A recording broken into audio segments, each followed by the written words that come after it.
नमस्कार दोस्तों, welcome back to study wise banking. आप सभी का स्वागत है 1000 पजल सीरीज की वीडियो में। आई होप कि आपकी प्रिपरेशन काफी अच्छी तरह से चल रही होगी। अभी तक हमने 246 पजल सक्सेसफुली कंडक्ट कर लिए। तो अगर अब तक आपने प्रीवियस क्लासेस नहीं देखे, प्रीवियस सेट्स नहीं देखे, तो इसी चैनल के प्लेलिस्ट सेक्शन में एक 1000 पजल सीरीज नाम की प्लेलिस्ट मिल जाएगी। यहाँ पे आपको प्रीलिम्स के सभी पजल्स कवर किए जाएंगे, इसकी गारंटी मैं आपको देता हूँ। ये पूरे पजल्स अगर आपने देख ले, 1000 पजल्स अगर आपने देख ले, तो आपको यहाँ पे 2024 2025 कोई भी ईयर रहने दीजिए, कोई भी एग्जाम रहने दीजिए, इंश्योरेंस की रहने दीजिए, आरबीआई की रहने दीजिए, बैंकिंग की रहने दीजिए, एसएससी की रहने दीजिए, इसके बाहर का क्वेश्चन नहीं आएगा, इसके बाहर की ट्रिक नहीं आएगी, इसकी गारंटी मैं आपको देता हूं। बट कब आपको सीरियसली एक एक पजल सॉल्व करनी पड़ेगी, सीरियसली आपको यहाँ पे एक एक सेट्स देखने पड़ेगी। ठीक है, अगर अब तक आपने 246 भी सेट कवर कर लिए ना, तो इतने भी सेट्स के बलबूते के ऊपर आप 2024 के सभी बैंकिंग एग्जाम्स के प्रीलिम्स कवर कर लोगे, इसकी गारंटी मैं आपको देता हूँ 101%। आपको डेडिकेशन के साथ एवरीडे 5 पजल्स कंप्लीट करने,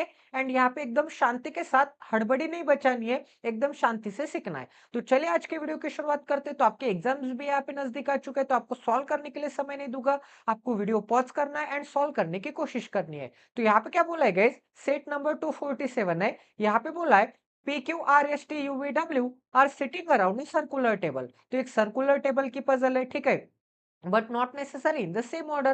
Some of them are facing towards the center and some of them are facing away from the center. इसका मतलब अभी तक हमें कंफर्म नहीं पता कि कितने इनसाइड देख रहे हैं, कितने आउटसाइड देख रहे हैं। अब आगे क्या बोला गया यहाँ पे, the immediate neighbour of T faces the opposite direction. इसका मतलब क्या होगा, यहाँ पे टी के जो भी इमीडिएट नेबर होंगे, ये दोनों के दोनों यहाँ पे अपोजिट डायरेक्शन फेस करते हैं। अपोजिट डायरेक्शन फेस करते हैं, इसका मतलब क्या होगा, अगर यहाँ पे टी का ये वाला इमीडिएट नेबर नीचे दिखता होगा, तो टी का ये वाला इमीडिएट नेबर ऊपर देखता होगा। तो इसे हम कैसे नोट डाउन करेंगे, यहाँ पे ये दोनों इमीडिएट नेबर यहाँ पे अपोजिट डायरेक्शन फेस कर रहे हैं, तो यहाँ पे नॉट इक्वल टू बना देंगे। अब आगे क्या बोलेगा यहाँ पे, आगे बोला है the immediate neighbour of you faces the opposite direction. इसका मतलब यहाँ पे यू के बारे में भी क्या बोला है, यू के भी इमीडिएट नेबर क्या होंगे, यहाँ पे अपोजिट डायरेक्शन फेस करते होंगे। ठीक है, तो यहाँ पे भी यू के जो इमीडिएट नेबर है, ये भी दोनों क्या होंगे, अपोजिट डायरेक्शन फेस करते होंगे। अब आगे क्या बोला गया यहाँ पे, S sit third to the right of Q. तो यहाँ पे क्यू का first right, second right, and यहाँ पे थर्ड टू द राइट में क्या होगा, थर्ड टू द राइट में यहाँ पे एस होगा। अब आगे क्या बोला गया यहाँ पे, T seat second to the left of Q. अब यहाँ पे क्यू के राइट में कौन है, एस है, तो क्यू का लेफ्ट इस डायरेक्शन में होगा। क्योंकि यहाँ पे क्या बोला था कि क्यू के राइट में कौन है, एस है, तो क्यू के इस डायरेक्शन में एस होगा। तो क्यू का राइट अगर इस डायरेक्शन में है, तो क्यू का लेफ्ट इस डायरेक्शन में होगा। तो यहाँ पे क्या बोला है, T seat second to the left of Q. तो यहाँ पे क्या आ जाएगा, यहाँ पे फर्स्ट लेफ्ट, एंड यहाँ पे सेकंड टू द लेफ्ट में कौन आ जाएगा, यहाँ पे क्यू आ जाएगा। अब आगे क्या बोला है, यहाँ पे कंडीशन कैसे मैच करनी है, ये भी चीज मैंने आपको यहाँ पे बता दी है। ठीक है, अब आगे क्या बोला गया यहाँ पे, the immediate neighbour of Q faces the same direction. इसका मतलब यहाँ पे जो क्यू के ये दोनों इमीडिएट नेबर है, ये दोनों यहाँ पे सेम डायरेक्शन फेस करते हैं। तो यहाँ पे हॉच पॉच हो जाएगा, तो इस कंडीशन को यहाँ पे अप्लाई कर दूंगा मैं। यहाँ पे जो क्यू के इमीडिएट नेबर है, ये दोनों के दोनों यहाँ पे सेम डायरेक्शन फेस करते हैं। अब आगे क्या बोला गया यहाँ पे, R seat second to the left of T. अब यहाँ पे टी के सेकेंड टू द लेफ्ट में आर है। अब यहाँ पे टी के सेकेंड टू द लेफ्ट में अगर यहाँ पे आर होगा, इसका मतलब यहाँ पे टी एंड आर के बीच में एक पर्सन होगा। बट टी के इस डायरेक्शन में तो आपको क्यों दिख रहा है, इसका मतलब टी के इस डायरेक्शन में एक पर्सन छोड़ के आपको आर रखने के लिए जगह है क्या, बिल्कुल जगह नहीं है। तो 101% टी से एक पर्सन छोड़ के आर इसी डायरेक्शन में आ जाएगा। तो यहाँ पे कितने बंदे हो गए, 1 2 3 4 5 6 7 एंड यहाँ पे 8 पर्सन हो जाएंगे। इसका मतलब 101% यहाँ पे इतने डॉट्स हो गए, इतने पोजीशन हो गए। अब यहाँ पे और कुछ भी डॉट में ऐड नहीं कर सकता, या फिर कुछ भी डॉट यहाँ पे सब्ट्रैक्ट नहीं कर सकता। ठीक है, यहाँ पे आर है एंड यहाँ पे एस है, इनके बीच में यहाँ पे कोई ना कोई बंदे आने वाले हैं। यहाँ पे एंड्स अटैच होते हैं, क्योंकि यहाँ पे मैं ये थ्रेड मेथड से बना रहा हूँ। इसका मतलब यहाँ पे सर्कल कैसे होगा, ऐसे सर्कल होगा। ठीक है, या फिर यहाँ पे नीचे से सर्कल होगा। जैसे भी यहाँ पे इनसाइड एंड आउटसाइड की यहाँ पे डायरेक्शंस होंगे, वैसे हम यहाँ पे सर्कल बना लेंगे। ठीक है, अब आगे क्या बोला था यहाँ पे, टी के लेफ्ट में क्या चाहिए, टी के लेफ्ट में आर चाहिए। तो टी के लेफ्ट में आर कब होगा, जब टी का डायरेक्शन भी ऊपर की तरफ होगा, तभी तो यहाँ पे टी के लेफ्ट डायरेक्शन में यहाँ पे आर होगा। टी जब यहाँ पे नॉर्थ की तरफ देखेगा, तो यहाँ पे टी का भी डायरेक्शन हमने सेट कर लिया है। ठीक है, तो टी का डायरेक्शन हमने यहाँ पे सेट कर लिया है। तो यहाँ पे और कोई कंडीशन बाकी है क्या, हाँ, यहाँ पे क्या बोला है, T faces the centre. But यहाँ पे तो टी ऊपर की तरफ देख रहा है, इसका मतलब ऊपर की तरफ क्या होगा, सेंटर होगा। एंड एंड ऑलवेज यहाँ पे ऐसे अटैच हो गए, क्योंकि यहाँ पे सेंटर में क्या आता है, इनसाइड कहाँ पे आता है, यहाँ पे सेंटर में आता है। तो ये दोनों एंड्स कैसे अटैच हो गए यहाँ पे सर्कल के, ऐसे अटैच हो गए। ठीक है, सर्कल को हमने यहाँ पे कट कर लिया है एंड थ्रेड में कन्वर्ट कर लिया है, क्योंकि थ्रेड मेथड में सॉल्व करना आसान होता है। क्योंकि सर्कल में इस पर्सन के लिए लेफ्ट होता है इस डायरेक्शन में एंड राइट होता है इस डायरेक्शन में, एंड इस पर्सन के लिए लेफ्ट होता है इस डायरेक्शन में, राइट होता है इस डायरेक्शन में। तो यहाँ पे लेफ्ट एंड राइट में आपको कंफ्यूजन होता है। बट वही अगर मैं यहाँ पे सर्कल को यहाँ से कट कर लूंगा एंड इसे थ्रेड मेथड में कन्वर्ट कर लूंगा, तो यहाँ पे एवरी पर्सन के लिए लेफ्ट ये होता है एंड राइट ये होता है। ठीक है, इतना सभी को समझ में आ रहा है?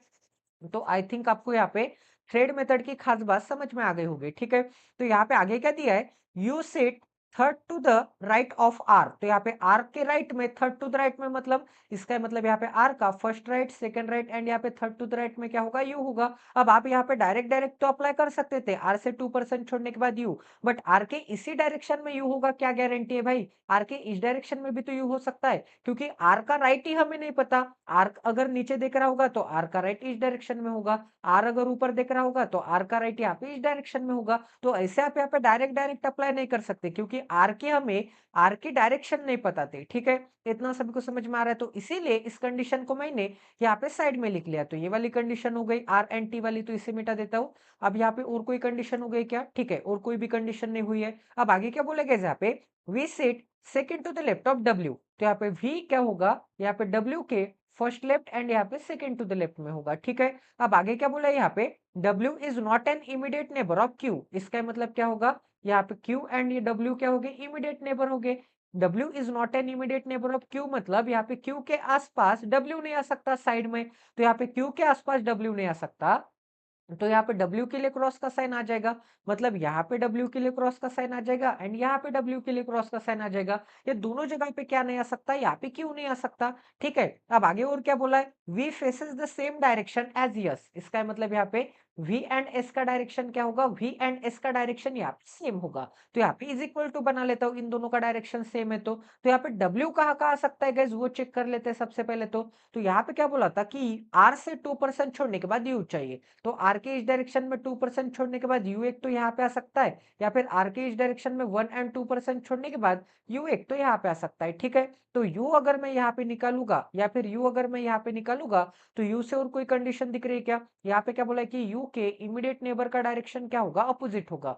मतलब अगर यहाँ पे मैं यू को निकालूंगा, तो यू के इस इमीडिएट नेबर का डायरेक्शन ऊपर की तरफ है, तो यू के इस इमीडिएट नेबर का डायरेक्शन यहाँ पे नीचे की तरफ हो जाएगा। ठीक है, ये एक पॉसिबिलिटी बनती है। तो यू को तो हम यहाँ पे बाद में सेट करेंगे गाइस, सबसे पहले यहाँ पे डब्ल्यू सेट करके देखते हैं। ठीक है, तो यहाँ पे डब्ल्यू डब्ल्यू कहाँ आ सकता है, तो यहाँ पे अगर मैं यहाँ पे डब्ल्यू को रखना चाहूंगा, तो यहाँ पे डब्ल्यू के लेफ्ट में 1% छोड़ के वी चाहिए। तो डब्ल्यू के इस डायरेक्शन में यहाँ पे 1% छोड़ के यहाँ पे भी आ सकता है क्या, नहीं आ सकता? यहाँ पे तो ऑलरेडी आर आ चुका है, इसका मतलब यहाँ पे भी डब्ल्यू नहीं आ सकता। ठीक है, या फिर डब्ल्यू के इस डायरेक्शन में अगर मैं काउंट करूंगा, तो 1% छोड़ के कोने क्यू है, यहाँ पे आर रखने के लिए जगह ही नहीं है। तो डब्ल्यू यहाँ पे आ सकता है क्या, बिल्कुल नहीं आ सकता। इसका मतलब यहाँ पे भी डब्ल्यू के लिए क्या आ जाएगा, क्रॉस का साइन आ जाएगा। तो डब्ल्यू रखने के लिए तो आपको एक ही पोजीशन दिख रही है, 101%। यहाँ पे क्या आ जाएगा, यहाँ पे डब्ल्यू आ जाएगा। तो यहाँ पे अच्छे से डब्ल्यू को बना लेते हैं। ठीक है गाइज, तो यहाँ पे क्या आ जाएगा, डब्ल्यू आ जाएगा। डब्ल्यू के राइट में, सॉरी लेफ्ट में 1% छोड़ के वी चाहिए। तो डब्ल्यू के इस डायरेक्शन में 1% छोड़ के कौन है, 1% छोड़ के तो यहाँ पे एस है। तो यहाँ पे वी रखने के लिए जगह है क्या, बिल्कुल जगह नहीं है। तो डब्ल्यू के इस डायरेक्शन में 1% छोड़ के यहाँ पे क्या आ जाएगा, यहाँ पे आ जाएगा वी।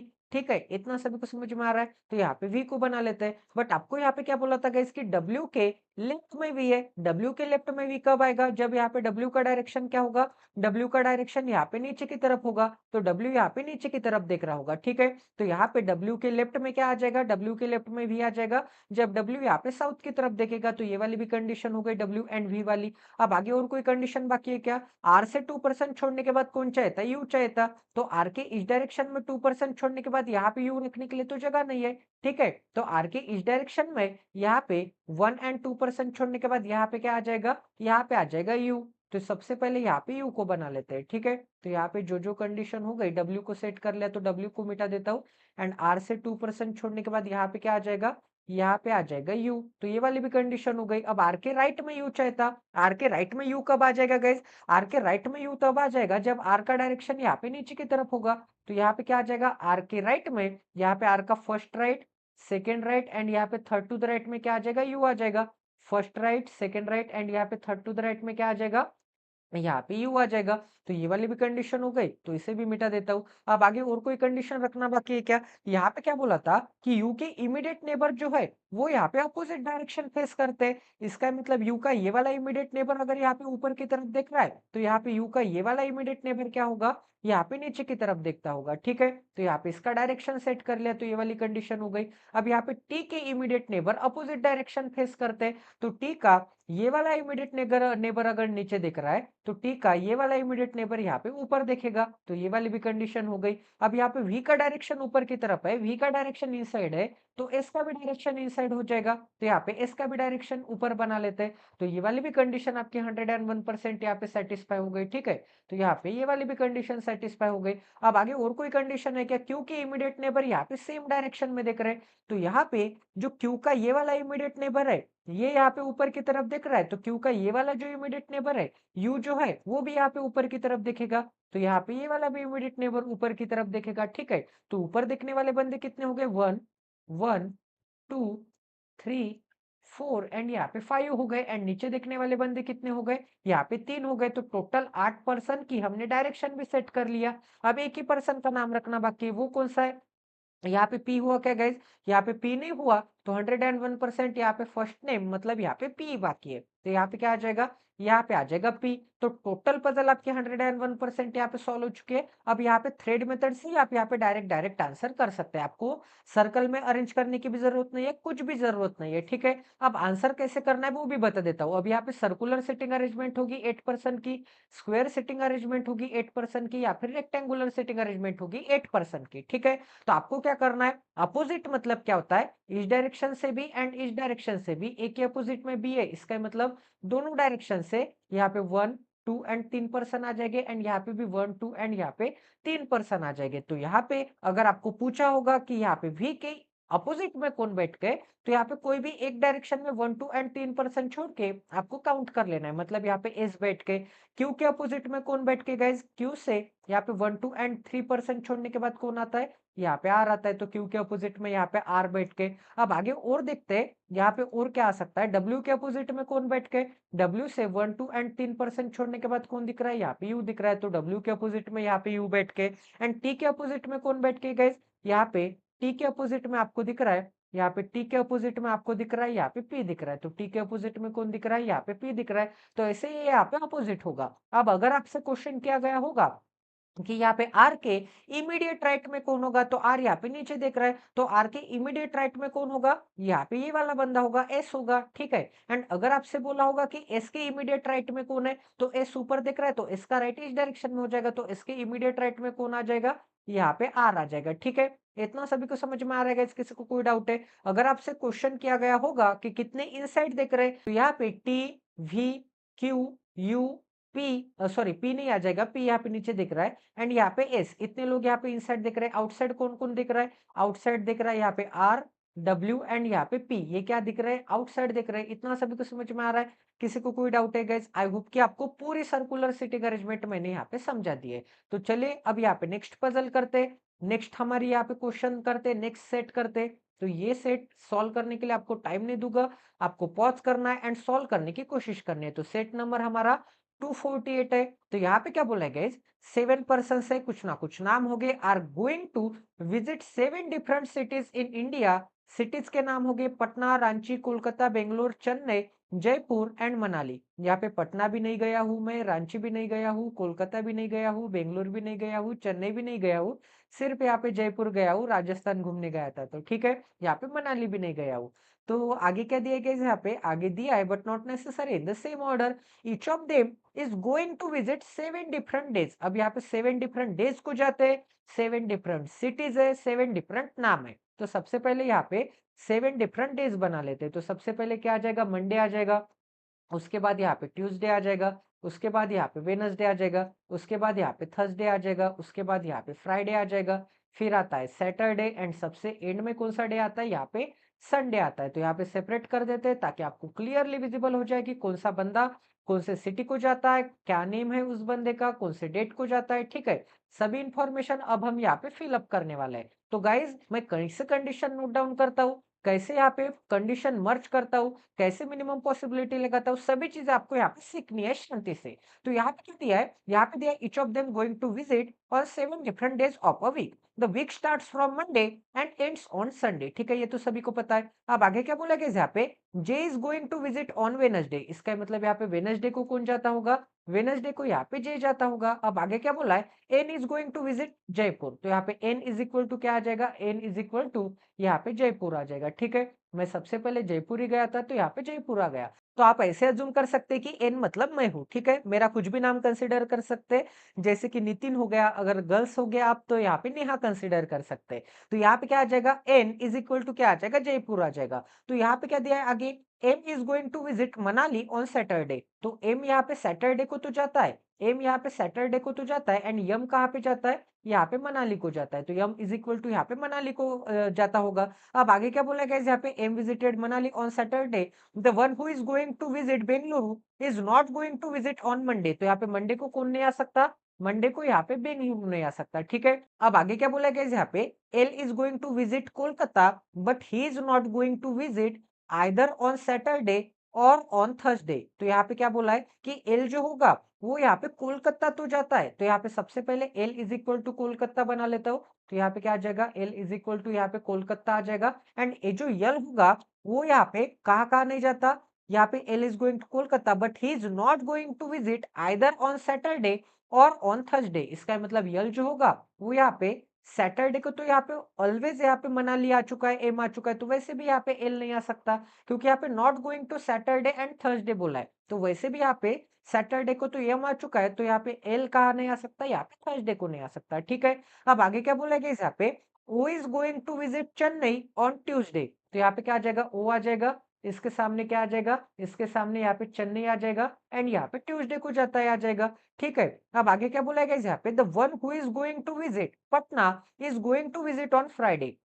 तो यहाँ पे पटना वाला कहाँ पे जाता होगा, पटना वाला यहाँ पे फ्राइडे को जाता होगा। अब आगे बोला है neither J nor N is going to visit Patna. तो यहाँ पे नाइदर जे बोला है, इसका मतलब यहाँ पे जे भी नहीं जाता होगा पटना को, नॉर एन, इसका मतलब यहाँ पे नेहू भी नहीं जाती होगी पटना को। तो यहाँ पे एन एंड जे के लिए क्या आ जाएगा, यहाँ पे क्रॉस का साइन आ जाएगा। अब आगे क्या बोला गया यहाँ पे, K is going to visit, K is going to visit on Monday. इसका मतलब यहाँ पे मंडे को कौन जाता होगा, यहाँ पे के जाता होगा। अब यहाँ पे और कोई कंडीशन आप यहाँ पे अप्लाई कर सकते हैं क्या, एन यहाँ पे जयपुर है, नेहू यहाँ पे जयपुर है, तो एन जयपुर है। वैसे भी एन यहाँ पे फ्राइडे में नहीं आ सकता, क्योंकि एन को यहाँ पे निकालूंगा फ्राइडे में तो एन यहाँ पे पटना हो जाएगी, बिहारी हो जाएगी। तो एन तो यहाँ पे जयपुर जाती है, मतलब यहाँ पे एन जयपुर जाती है, तो आपको यहाँ पे जयपुर रखने के लिए प्लेस वैकेंट चाहिए, ये एक कंडीशन यहाँ पे मैटर करती है। इसका मतलब यहाँ पे जयपुर रखने के लिए तो प्लेस है, बट यहाँ पे एन नहीं आ सकता। यहाँ पे भी जयपुर रखने के लिए प्लेस है, बट यहाँ पे एन नहीं आ सकता। यहाँ पे एन रखने के लिए प्लेस है, बट यहाँ पे जयपुर नहीं आ सकता।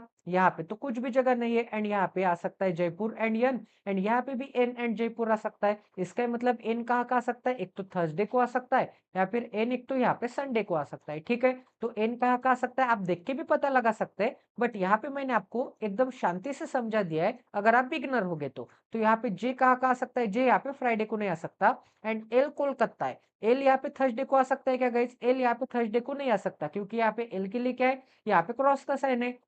एल अगर यहाँ पे थर्सडे को नहीं आ सकता एंड एल कोलकाता है, तो एल यहाँ पे फ्राइडे को भी नहीं आ सकता, क्योंकि फ्राइडे को पटना है। तो एल रखने के लिए तो एक ही जगह बाकी दिख रही है संडे को, संडे को यहाँ पे एल आता है, तो संडे को एन आ सकता है क्या, नहीं आ सकता। तो एन रखने के लिए तो एक ही जगह बाकी है। यहाँ पे थर्सडे को, यहाँ पे थर्सडे को कौन जाती होगी, यहाँ पे एन जाती होगी, एंड एल क्या आ जाएगा, यहाँ पे कोलकाता कहाँ पे आ जाएगा, कोलकाता यहाँ पे संडे को आ जाएगा। ठीक है, तो यहाँ पे क्या आ जाएगा, कोलकाता आ जाएगा, यहाँ पे थर्सडे को कौन आ जाएगा, एन आ जाएगा, एंड एन कहाँ पे जाता है, यहाँ पे जयपुर को जाता है। तो ये दोनों कंडीशन हो गए। अब यहाँ पे बेंगलुरु मंडे में नहीं आ सकता, तो बेंगलुरु कहाँ पे आ जाएगा, यहाँ पे आ जाएगा बेंगलुरु। ठीक है, अब आगे क्या दिया है यहाँ पे, जे हो गया क्या, हाँ जे हो गया, तो ये कंडीशन मिटा देता हूँ, एल हो गया तो ये वाली भी कंडीशन मिटा देता हूँ। अब आगे और कोई कंडीशन रखना बाकी है क्या, यहाँ पे एक नाम सिटी का एंड एक यहाँ पे पर्सन का नाम रखना बाकी है। तो यहाँ पे जे हो गया, यहाँ पे के हो गया, यहाँ पे एल हो गया, यहाँ पे एम हो गया, यहाँ पे एन हो गया, ओ भी हो गया गाइज। यहाँ पे पी हुआ क्या, यहाँ पे पी नहीं हुआ, तो 101% फ्राइडे में आ जाएगा पी, पी पटना को जाता होगा।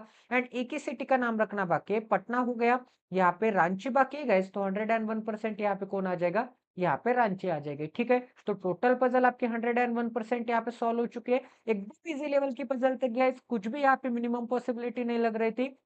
सभी चीजें यहाँ पे डायरेक्ट डायरेक्ट अप्लाई हो रहे थे, तो कुछ भी यहाँ पे रॉकेट साइंस नहीं था इसमें। एकदम इजीली, एकदम शांति से अगर आप कंडीशन नोट डाउन कर रहे हैं, अगर आप स्टेप बाय स्टेप जा रहे हैं, तो एकदम आसानी से आपकी ये पजल 2 मिनट में सॉल्व हो सकते हैं। मैक्सिमम टाइम बोल रहा हूँ 2 मिनट, क्योंकि एकदम ईजी है। ऐसे पजल तो अच्छी प्रैक्टिस वाले लोग 1 मिनट में उड़ा देते हैं। उनकी यहाँ पे रीडिंग स्पीड काफी अच्छी होती है, एंड उनकी राइटिंग स्पीड, एंड यहाँ पे grasping power. And try to understand guys कि उनकी ग्रास्पिंग पावर प्रैक्टिस के साथ इंक्रीज हो चुकी है। ऐसा नहीं है कि 4 साल से प्रिपरेशन कर रहा है वो काफ़ी यहाँ पे स्ट्रॉन्ग होगा, वो साइंटिस्ट लेवल का होगा, ऐसा कुछ भी नहीं होता। ये एकदम मिथ होता है। बिगिनर जो लोग होते हैं ना, उनके अंदर काफ़ी बड़ी ज्वाला होती है, तो वो कुछ भी उखाड़ के फेंक सकते हैं, अगर आप step by step proper guidance के साथ चलोगे तो, ठीक है।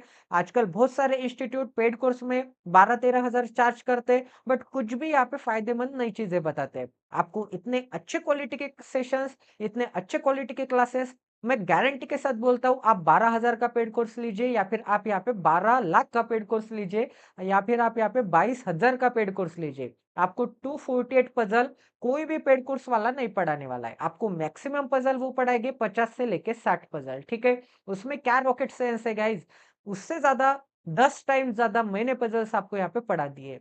तो प्लीज गाइज, आप यहाँ पे ट्रस्ट कर सकते हैं। आपके माइंड में जो भी मिथ है कि पेड कोर्स खरीदने से ही आपका यहाँ पे सिलेक्शन हो जाएगा, वो टोटली यहाँ पे रॉन्ग है। हाँ, आप ऑफलाइन इंस्टीट्यूट ज्वाइन कर रहे हैं तो आपको गाइडेंस मिल सकता है, एंड आप ऑनलाइन इंस्टीट्यूट भी अगर ज्वाइन कर रहे हैं तो आप ये खबर रखिए कि आपको गाइडेंस कैसे मिल रहा है सर लोगों से, ठीक है। तो वो काफी बड़ी बात होती है। मैं ऐसे नहीं बोल रहा हूँ कि ऑनलाइन क्लासेस ज्वाइन ही मत कीजिए, आपको ज्वाइन करना है। एक चीज मस्ट आपके कंपलसरी लिस्ट में होनी चाहिए कि आपको उनसे गाइडेंस मिलना चाहिए प्रॉब्लम आते ही। आपके एग्जाम में, आपके मॉक में, आपको ईच एंड एवरी स्टेप पे अगर उनका गाइडेंस मिल रहा होगा, आप उनसे कांटेक्ट कर सकते हैं ईच एंड एवरी सिचुएशन में लाइफ के, क्योंकि ये जर्नी 2 से 3 साल की हो सकती है, किसी की 6 मंथ की भी हो सकती है, किसी की 1 साल भी हो सकती है, ठीक है।